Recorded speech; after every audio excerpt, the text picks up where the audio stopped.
geralmente tento ser uma boa pessoa, mas não acredito neste Deus que vocês cristãos acreditam.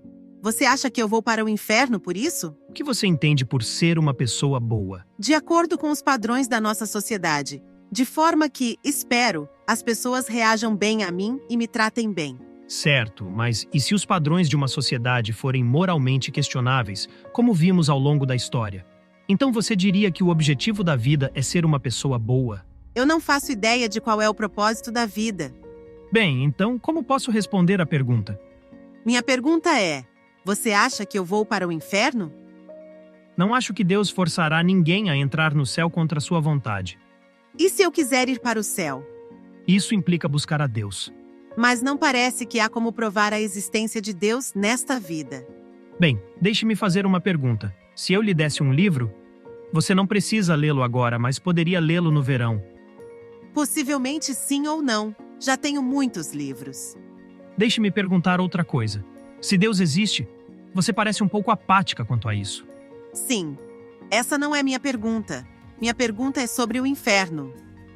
Você acha que eu vou queimar por toda a eternidade? Por que Deus deveria forçá-la a estar em sua presença por toda a eternidade? Isso está ligado à diferença entre o céu e o inferno. O céu é estar com Deus. O inferno é a separação de Deus. Quero dizer, se essa é sua definição de inferno, inferno. Bem, basicamente é isso. Há muitos descritores na Bíblia sobre isso. Mas, no final das contas, o inferno é a separação de Deus. Depende do que você quer dizer com queimar, porque há muitas metáforas na Bíblia. De um lado temos o queimar, e do outro temos a escuridão exterior. Não se pode ter queimar e escuridão exterior juntos. São metáforas para comunicar destruição, para comunicar estar separado de Deus. A ressurreição de Jesus foi uma metáfora? Não acho que tenha sido, porque, caso contrário, muitas pessoas morreram por uma metáfora. Então, como você distingue uma metáfora? O que então na Bíblia não é uma metáfora? Assim como fazemos em nossa linguagem cotidiana. Por exemplo, se alguém diz, esse carro me custou os olhos da cara, você entende o que isso significa, certo? Sim, mesmo que eu fosse cega.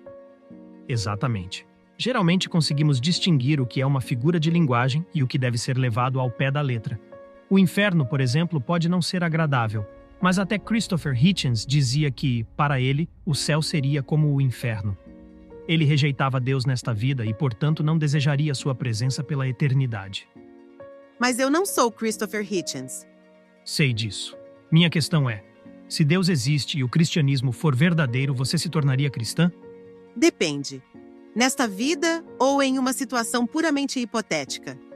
Porque acho impossível provar algo como o cristianismo ou a vida após a morte. O que você quer dizer com provar? Quero dizer algo que esteja além de qualquer dúvida razoável. E eu acredito que podemos provar além de uma dúvida razoável que Jesus ressuscitou dos mortos. Mas os relatos disso foram registrados séculos depois. São apenas registros antigos que, na minha visão, têm pouco peso. Não importa o tempo decorrido, desde que sejam testemunhos confiáveis e possamos rastrear as origens. Poderia ter sido ontem, e o princípio seria o mesmo. E Heródoto? Tudo o que ele escreveu é considerado verdade? Heródoto relatou eventos históricos, e isso foi muito antes. Então você parece dizer que não é possível provar que Jesus ressuscitou, mas também afirma que é possível provar que ele não ressuscitou. E é justamente isso que torna a ressurreição de Jesus tão notável. Se ressuscitar fosse algo comum, não haveria nada de extraordinário na ressurreição de Cristo. Exato, porque nunca houve registro de alguém ressuscitando dos mortos em toda a história da humanidade. Parece altamente improvável que isso tenha ocorrido em um único caso específico, com base apenas em testemunhos escritos muitos anos depois. E sobre outros milagres? Alguns podem ser reais, outros não. Concordo. Cada alegação de milagre precisa ser examinada individualmente, com base na evidência apresentada. E por falar nisso, você está equivocado sobre quando os documentos sobre a ressurreição foram escritos. E quando foram escritos? Bem, como será explicado amanhã à noite? Não vou assistir amanhã à noite. Entendido. Não posso resumir tudo agora, mas posso adiantar que a maioria dos relatos foi registrada antes de 70 anos depois de Cristo. Além disso, o credo citado em 1 Coríntios 15 3 ao 8 remonta a cerca de 40 d.C., como concordam até estudiosos céticos. É um testemunho muito próximo do evento. Bart Ehrman, por exemplo, admite que Jesus existiu, foi crucificado e que seus seguidores acreditavam que ele ressuscitou. O problema é que Ehrman rejeita a ressurreição por razões filosóficas e não por falta de evidência. E como isso se diferencia de outros milagres que também possuem testemunhas? Por exemplo, os milagres atribuídos a mártires no catolicismo. Novamente, é necessário analisar cada caso individualmente. Avaliamos se as evidências atendem ao critério de estar além de uma dúvida razoável. Que outros milagres podem ser considerados como tendo acontecido? Eu acredito que os milagres relacionados a Jesus são confiáveis, pois o maior de todos os milagres já aconteceu. E você usou esse mesmo critério em outros supostos milagres? Qual foi o resultado? Precisaríamos discutir um milagre específico. Não posso comentar sobre todos. O importante é avaliar cada caso de maneira independente. Se o maior milagre, a ressurreição, já ocorreu, outros milagres também são possíveis. Você sabe qual é o maior milagre relatado na Bíblia? Qual seria? No princípio, Deus criou os céus e a terra. Se conseguimos acreditar nesse primeiro versículo, então qualquer outro milagre descrito nas Escrituras se torna possível, concorda? Faz sentido. Exatamente. Por isso não podemos rejeitar milagres de forma filosófica, como fazem pensadores como David Hume, Bart Ehrman e James Tabor. Depende da perspectiva. Estou falando de uma intervenção divina no espaço e no tempo, algo intencional. Afinal, o maior milagre já aconteceu, a própria existência do universo. Mas se for para continuar, você leria um livro que eu lhe der? Só vou entregá-lo se você realmente se comprometer a ler. Concordo, eu leria. Agora me diga, você acha que eu vou para o inferno? Acredito que, se eu não me voltar para o Criador, reconhecendo meu estado de pecador, estou caminhando para isso, não? Sim. Se você se recusar a aceitar o presente da salvação que Deus oferece, Ele não o obrigará a estar em sua presença. Deus respeita a sua decisão, mesmo amando você profundamente. Há uma frase profunda de Lewis que ilustra uma verdade espiritual poderosa. No final das contas, há apenas 2 tipos de pessoas: aquelas que dizem a Deus, seja feita a tua vontade, e aquelas a quem Deus diz, seja feita a tua vontade. Todos que estão no inferno escolheram estar lá. Sem essa escolha, o inferno não existiria. Nenhuma alma que busca sinceramente a alegria será privada dela. Aqueles que procuram, encontram. Aqueles que batem, a porta lhes será aberta. Essa reflexão nos leva a compreender o inferno não apenas como um lugar, mas como uma condição espiritual. Lewis descreve o inferno como um estado onde os portões estão trancados por dentro, representando a rejeição voluntária e contínua da presença de Deus. Essa separação é, acima de tudo, uma escolha individual.